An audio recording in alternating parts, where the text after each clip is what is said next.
I'm now being joined on the News at 10 by Mr. Bismarck Rewani, an economist. You're welcome to the News at 10. Good evening. Mr. Rewani, maybe perhaps a very brief overview of the highlights of the 2013 budget. 2013 budget is probably business as usual. Nothing significant, nothing earth-shattering. Basically, it increases the benchmark price from 72 last year to 75 this year. The revenue impact, it goes all the way to 4.69 trillion. The expenditure of 4.69 trillion, while the revenue is up to 3.89 trillion. But it's important that we put this thing in the context of what budgets are meant for. Budgets have three segments. One is it's an estimate of revenue and expenditure.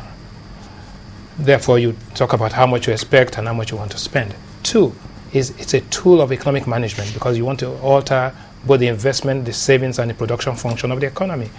And thirdly, you really want to understand that this is a fiscally dominant economy in which the federal government activity is only 45% of the revenue profile of the country. The states and local governments constitute another 55%. So when we talk about the budget, that's not all.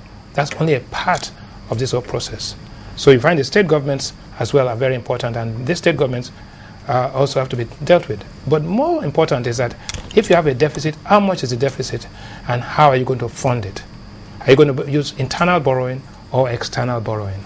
Well, I think that is actually the crux of the matter, because looking at this current stalemate, yes. Members of the legislature want to raise the oil benchmark from 75 to around 82. Yes. And they feel that this will generate more revenue for the nation. But are they right? No, I think there's a total misunderstanding of the concept of revenues. Revenue available, revenue received is different from revenue available for spending. Okay?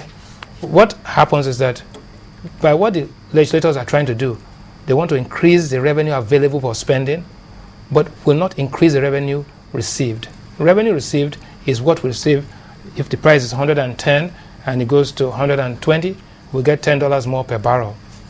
But what they're saying is that the benchmark price, which is an academic price at which we actually provide for the rainy day, they want to reduce that, actually increase that and reduce the savings. So that's the danger of that entire proposal. And I'll come back to explain exactly what that is, because the budget is the one-year document. Mm-hmm. The medium-term expenditure framework is a much more strategic and fundamental thing, which is looking forward 3 years. So when you're projecting 3 years forward, the volatility and the vulnerability of this economy to exogenous shocks, price falls and all of that, becomes all the more important. That's where the executive have to take that into consideration. The legislators have an oversight function, and we understand and we respect that. But the reality is that in an economy, global economy for that matter, where the cyclical pattern is that after every 4 or 5 years of expansion, you probably have a 1 or 2 year decline in activity, then you have to be much more conservative and prudent in determining the price and the projection of that price. If not, you're actually living in a fool's paradise. So at this point in time now, are we in the downturn of that cycle? We've had 4 years of expanded increase in the price of oil, which means that the likelihood and the probability that oil price will decline next year is very high, especially after the U.S. elections. And therefore, the prudent thing to do is to actually be more conservative and bring down the price, the benchmark price, the fiscal rule, to ensure that the savings are enough for you to provide for the future.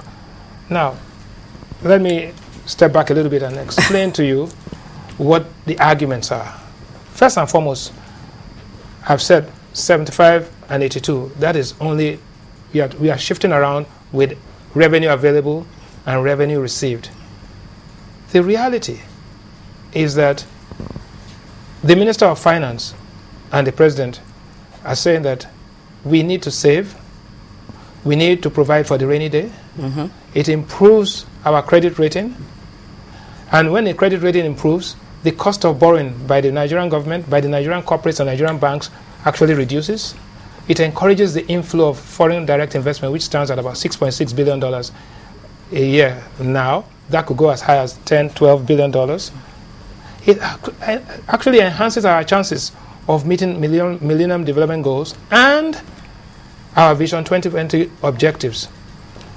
Now, that is one. But what's the argument? But there is another reality. Yes. And that reality seems to me that if we're basing our economy on apparent assumptions, yes, then are we not going to be in trouble? Because some other countries are actually reducing their demand for oil. They're going into alternative sources of energy. And where does that leave Nigeria? No, that's a very fundamental issue. And that is why the difference between the budget, which is a one-year document, and a tactical document that deals with current problems, and the medium-term expenditure framework, which is a strategic and forward-looking document. Actually, you have to and you have to simulate the scenarios of change. What you have raised is very fundamental. One, cars are much more fuel efficient, even aircraft much more. Everybody's talking about carbon emission and environmental. Clinton talks about 5 things that will change the world in the years to come. The most important of them being the sustainability of the environmental programs. So that's important. But let us go back to the argument of the legislators, some of it which makes a little bit of sense. One is that why save for the rainy day when there's a storm right now and keep the umbrella folded, right? 2, the difference between the price is academic, therefore it doesn't really matter. And the other thing is that if we increase the benchmark price, we actually reduce the money that goes into the Sovereign Wealth Fund and the excess crude account. So this could be a proxy war between, even though the legislators are fighting the war, it could be a proxy war between the governors, that is the states, and the federal government, because that's the beauty of democracy and federalism. So there's fiscal federalism, which is at play here. But that's the argument. But as an economist looking at the nation's interest, it is best for this country at this point in time to actually stay with the 75. In fact, $75 may be even too aggressive. Because remember in 1998, oil went down to $10 a barrel. During Yar'Adua's administration, oil went all the way down to $42 a barrel. But then we had $62 billion of reserves. Those reserves helped to shore and reduce the impact. Right now, we are at $41.3 billion of reserves, covering 8 months of imports and payments. If there's a downturn in oil price, and yesterday alone, the oil price went down to all the way to $108 a barrel, at which point we are going to make 3 major adjustments. 1, monetary adjustments. If right. This is the way now. That is where it is right now.